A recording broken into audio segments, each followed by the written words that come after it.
नमस्कार, आदाब, सत श्री अकाल दोस्तों। स्वागत है आप सभी का एक बार फिर से। मैं हूं आप सबका दोस्त रोशन और आप देख रहे हैं सभी बड़ी खबरों और मुख्य समाचार की खास वीडियो, जिसमें हम बारी बारी से सभी बड़ी खबरों और मुख्य समाचारों को जानेंगे विस्तार से। खबरों में आगे बढ़ने से पहले अगर आपने इस चैनल को सब्सक्राइब नहीं किया है तो इस चैनल को नीचे सब्सक्राइब के बटन को क्लिक करके सब्सक्राइब कर लीजिए। साथ ही नोटिफिकेशन के बेल को भी जरूर प्रेस कर दीजिए, जिससे कि नई वीडियो की सूचना आप तक सबसे पहले पहुंच जाए। तो देखते हैं पहली बड़ी खबर क्या निकल के आ रही है।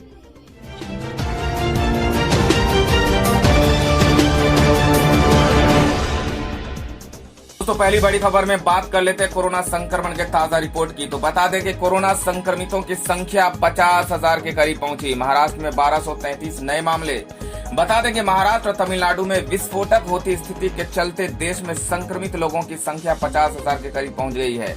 बुधवार को महाराष्ट्र में जहां रिकॉर्ड 1233 नए मामले मिले हैं, वहीं तमिलनाडु में भी 771 संक्रमित पाए गए हैं। इन दोनों ही राज्यों में देश के करीब 1/3 से ज्यादा संक्रमित हैं। केंद्रीय स्वास्थ्य मंत्रालय की तरफ से जारी आंकड़ों के मुताबिक देश में पिछले 24 घंटे में 126 लोगों की जान गई और 2,998 नए केस मिले हैं। इसके साथ ही कोरोना से जान जाने वालों की संख्या 1,694 हो गई है और अब तक 49,391 संक्रमित हुए हैं। 14,000 से ज्यादा लोग अब तक स्वस्थ भी हो चुके हैं। तो अगली बड़ी खबर निकल के आ रही है। दिल्ली के बाद अब यूपी में भी महंगी हुई शराब, पेट्रोल और डीजल की कीमत में भी बढ़ोतरी। बता दें कि कोरोना वायरस के कारण लागू लॉकडाउन के चलते उत्तर प्रदेश सरकार की कमाई को तगड़ा झटका लगा है। ऐसे में बेपटरी हुई अर्थव्यवस्था को सुधारने के लिए योगी सरकार ने कई अहम फैसले लिए हैं। इसी क्रम में बुधवार को यूपी कैबिनेट की बैठक में पेट्रोल पर 2 रुपए प्रति लीटर और डीजल पर 1 रुपए प्रति लीटर वैट बढ़ाने को मंजूरी दे दी गई है। इसके अलावा देशी शराब की कीमत भी 5 रुपए बढ़ा दी गई है। अंग्रेजी शराब की कीमत 20 से 400 रुपए तक बढ़ा दी गई। आज रात 12 बजे से बढ़ी हुई कीमत लागू हो जाएगी। बुधवार को मुख्यमंत्री योगी आदित्यनाथ की अध्यक्षता में हुई बैठक में उत्तर प्रदेश लोक स्वास्थ्य एवं महामारी रोग नियंत्रण अध्यादेश 2020 को मंजूरी देने के साथ 10 महत्वपूर्ण प्रस्तावों को मंजूरी दी गई है। कोविड-19 के कारण जारी लॉकडाउन से पटरी से उतरी अर्थव्यवस्था में फिर से जान फूंकने के लिए यूपी कैबिनेट ने पेट्रोल व डीजल पर वैट बढ़ा दिया है। मुख्यमंत्री योगी आदित्यनाथ की अध्यक्षता में हुई बैठक में पेट्रोल व डीजल पर वैट बढ़ाने को मंजूरी दे दी गई है। इसके अलावा शराब की कीमत भी बढ़ा दी गई है। बैठक के बाद कैबिनेट मंत्री सुरेश खन्ना ने मीडिया से बातचीत में कहा कि लॉकडाउन के कारण हमारा टैक्स कलेक्शन बहुत गिरा है। हमारी आर्थिक स्थिति इस महीने कमजोर रही है। इसे ध्यान में रखते हुए ये फैसला लिया गया है। तो अगली बड़ी खबर निकल के आ रही है। मनोज तिवारी ने शराब के बढ़े दामों को लेकर केजरीवाल सरकार पर कसा तंज। बोले, मजबूरी का फायदा उठाना ठीक नहीं।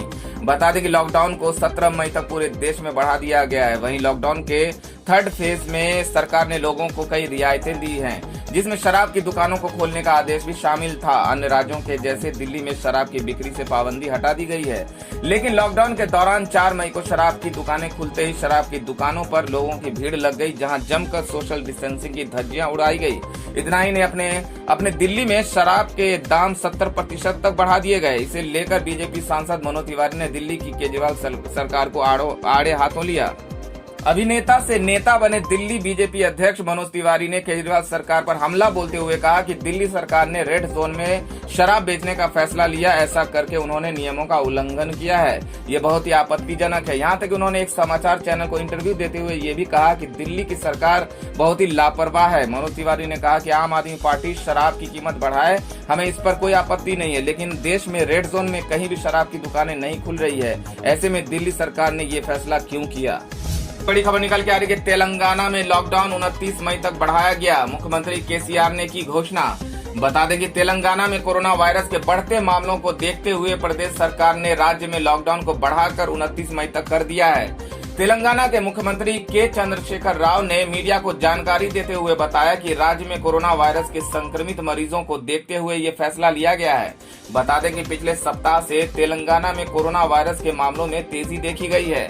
राज्य में अब तक 1000 से अधिक कोरोना संक्रमित मामले सामने आ चुके हैं। इसके अलावा मुख्यमंत्री ने चंद्रशेखर राव ने तेलंगाना निवासियों से कहा कि जनता को शाम 6 बजे तक आवश्यक वस्तुओं की खरीद पूरी कर लेनी चाहिए और उन्हें अपने आवासों तक पहुंच जाना चाहिए। अगली बड़ी खबर निकल के आ रही है। सऊदी अरब ने एक फैसले से 26 लाख भारतीयों की नौकरी को संकट में डाल दिया।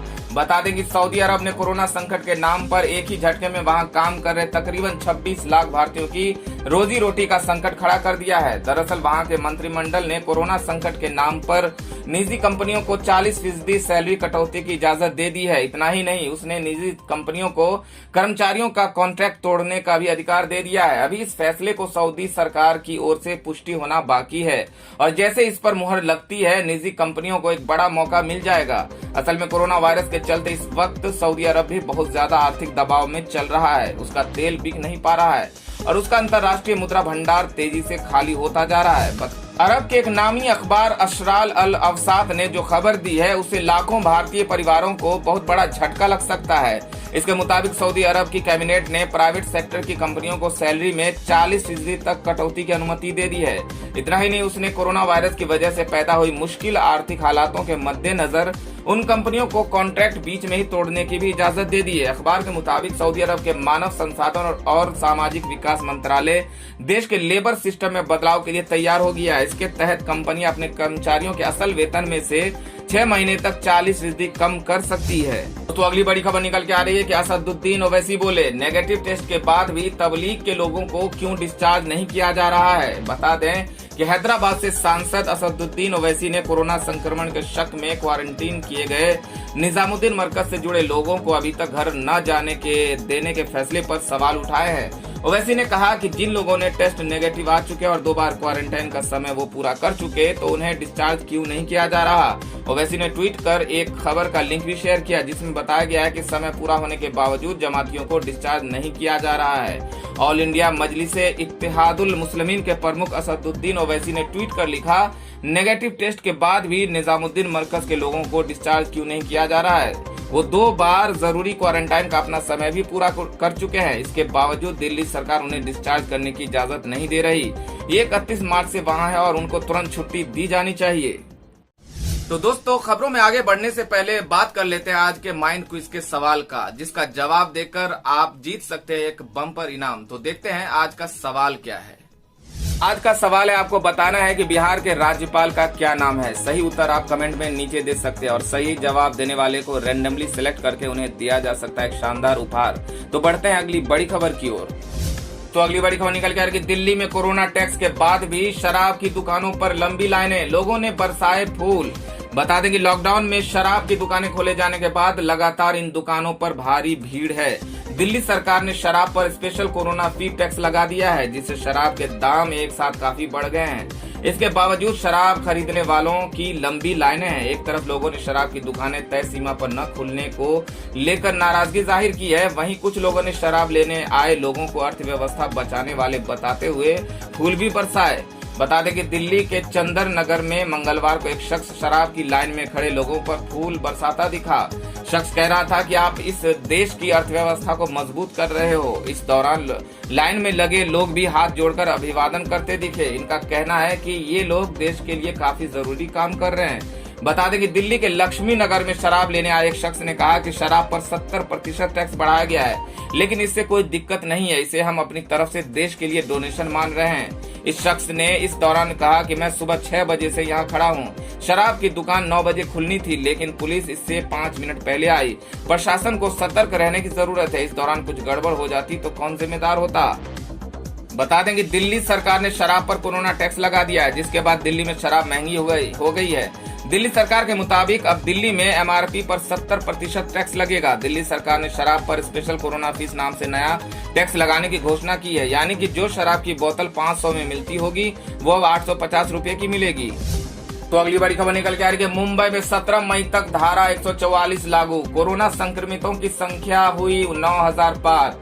बता दें कि महाराष्ट्र के मुंबई शहर में कोरोना वायरस का खतरा अभी भी बना हुआ है, जिसके चलते यहां 17 मई तक सीआरपीसी की धारा 144 लागू रहेगी। मुंबई पुलिस के अनुसार शहर में सभी गैर जरूरी सेवाओं के लिए एक या एक से अधिक व्यक्तियों की आवाजाही रात 8 से सुबह 7 बजे के बीच प्रतिबंधित रहेगी। मुंबई में कोरोना वायरस संक्रमण के अत्यधिक मामलों की वजह से पूरे शहर को रेड जोन घोषित किया गया है। अधिकारी ने एक आधिकारिक आदेश के हवाले से कहा, हमने सीआरपीसी की धारा 144 को बढ़ा दिया है, जिसमें लोगों के जमा होने पर पाबंदी है। अधिकारी ने कहा कि नागरिकों को सुबह 7 बजे से रात 8 बजे के बीच आवश्यक वस्तुओं को खरीदने के लिए घरों से बाहर निकलने की अनुमति है, लेकिन उन्हें सामाजिक दूरी कायम रखने के नियम का पालन करना होगा। तो अगली बड़ी खबर निकल के आ रही है कि रमजान के पवित्र महीने में रोजा तोड़कर प्लाज्मा डोनेट कर रहे हैं तबलीगी जमाती। बता दें कि कोरोना वायरस के बढ़ते संक्रमण के बीच तबलीगी जमात के लोगों को लेकर कई खबरें सामने आई हैं। क्वारंटाइन सेंटर से लेकर अस्पतालों में तबलीगी जमात के लोगों पर कोरोना के इलाज में सहयोग न करने का आरोप लगा, तो वहीं उन पर देश में कोरोना के मामले बढ़ाने का दोष लगाया गया। इसी बीच इस समुदाय के लोग अब कोरोना की लड़ाई में सहयोग देने के लिए आगे आ रहे हैं। तबलीगी जमात के 150 लोगों ने पवित्र रमजान का रोजा तोड़कर प्लाज्मा डोनेट करने और कोरोना से जूझ रहे लोगों की मदद करने की दिशा में कदम बढ़ाया है। कोरोना से ठीक हो चुके करीब 150 जमातियों ने दिल्ली के 3 सेंटर्स पर प्लाज्मा डोनेट करने का फैसला किया। दिल्ली स्वास्थ्य मंत्रालय की ओर से प्लाज्मा कलेक्शन ड्राइव की जिम्मेदारी संभाल रहे डॉक्टर मोहम्मद शुएब अली ने बताया कि 3 क्वारंटाइन सेंटर्स पर प्लाज्मा सैंपल कलेक्ट करने का काम किया जा रहा है। उन्होंने बताया कि 150 तबलीगी जमात के लोगों ने प्लाज्मा डोनेशन की इच्छा जताई है। उन्होंने बताया कि प्लाज्मा डोनेट करने से पहले डोनर को खाना खाना होता है। ऐसे में जमातियों ने रोजा तोड़कर प्लाज्मा डोनेट करने का फैसला किया है। अगली बड़ी खबर निकल के आ रही है, भीड़ के चलते दिल्ली में शराब दुकानदारों की मांग, ऑनलाइन शुरू की जाए बिक्री। बता दें कि लॉकडाउन 3 में शराब की दुकानों को खोलने के आदेश सरकार की ओर से दिए गए हैं। कई जगहों पर सोमवार को शराब की दुकानों पर भीड़ भी दिखाई दी, इसलिए शराब निर्माता कंपनियों ने शराब की ऑनलाइन बिक्री को इजाजत देने की वकालत की है। कोरोना वायरस महामारी के कारण पूरे देश में 25 मार्च से लॉकडाउन लागू है। 3 मई से 17 मई तक लॉकडाउन का तीसरा चरण चलेगा। सरकार ने राजस्व के हो रहे नुकसान के मद्देनजर लॉकडाउन के तीसरे चरण में शराब की दुकानों को खोलने की ढील दी है। इसी के तहत करीब 40 दिन बाद शराब की दुकानें सोमवार को खुली। हालांकि लोगों की भारी भीड़ उमड़ने और अफरा तफरी मचने के कारण दिल्ली, पश्चिम बंगाल, राजस्थान और आंध्र प्रदेश में खुलने के कुछ मिनट बाद ही दुकानों को बंद करना पड़ा। बता दें कि शराब उद्योग से जुड़े संगठनों ने कहा कि करीब 1.5 महीने से लोगों को शराब नहीं मिली। इस कारण सोमवार को दुकान खुलते ही लोग इस दुकान पर टूट पड़े। कुछ संगठनों ने कहा कि उन्हें पहले से ही ऐसा होने का अंदेशा था और इसी कारण उन्होंने सरकार को शराब की ऑनलाइन बिक्री करने और होम डिलीवरी करने की इजाजत देने का सुझाव दिया था। AIDA ने दुकानें खोलने की छूट के देने का निर्णय का स्वागत करते हुए कहा कि स्थानीय प्रशासन को दुकानों पर भीड़ नियंत्रित करना चाहिए था। उन्होंने सुझाव दिया कि सरकार को अन्य उत्पादों की तरह शराब की ऑनलाइन बिक्री की अनुमति देनी चाहिए। ये लॉकडाउन अवधि के दौरान सामाजिक दूरी के मानदंडों का अनुपालन सुनिश्चित करेगा। अगर ऑनलाइन बिक्री जैसे चैनलों को अनुमति दी जाती है तो इससे दुकान पर भीड़ कम हो जाता और बहुत से लोगों को दुकान पर जाने की जरूरत नहीं होगी। तो अगली बड़ी खबर में बात कर लेते हैं आज के मौसम समाचार की। तो बता दें कि अगले 3 दिनों तक इन 10 राज्यों में हो सकती है भारी बारिश। स्काईमेट ने जारी किया अलर्ट। बता दें कि कोरोना संकट के बीच देश के कई राज्यों में गर्मी और बारिश के बीच आंख मिचौली चल रही है। कहीं लोग गर्मी से परेशान हैं तो कहीं पर बारिश ने लोगों का जीना मुहाल कर रखा है। स्काईमेट वेदर के मुताबिक पश्चिमी विक्षोभ उत्तरी पाकिस्तान और इससे सटे जम्मू कश्मीर के पास पहुंच गया है। इसके प्रभाव से विकसित हुआ चक्रवाती हवाओं का क्षेत्र मध्य पाकिस्तान और इससे सटे पश्चिमी राजस्थान पर है। इसी कारण राजस्थान के कई हिस्सों में धूल भरी आंधी देखने को मिल रही है। तो वहीं स्काईमेट ने कहा कि उत्तर प्रदेश और बिहार में 4 से 6 मई के बीच भारी बारिश होने की संभावना है। दोस्तों इस वीडियो में इतना ही। वीडियो को अगर आपने लाइक नहीं किया है तो लाइक कर दीजिए, वीडियो को अपने दोस्तों में शेयर भी कर दीजिए और अगर आप ताजा तरीन और मुख्य समाचार की वीडियो अपडेट्स जानना चाहते हैं तो इस चैनल को सब्सक्राइब कर लीजिए। वीडियो देखने के लिए बहुत बहुत धन्यवाद।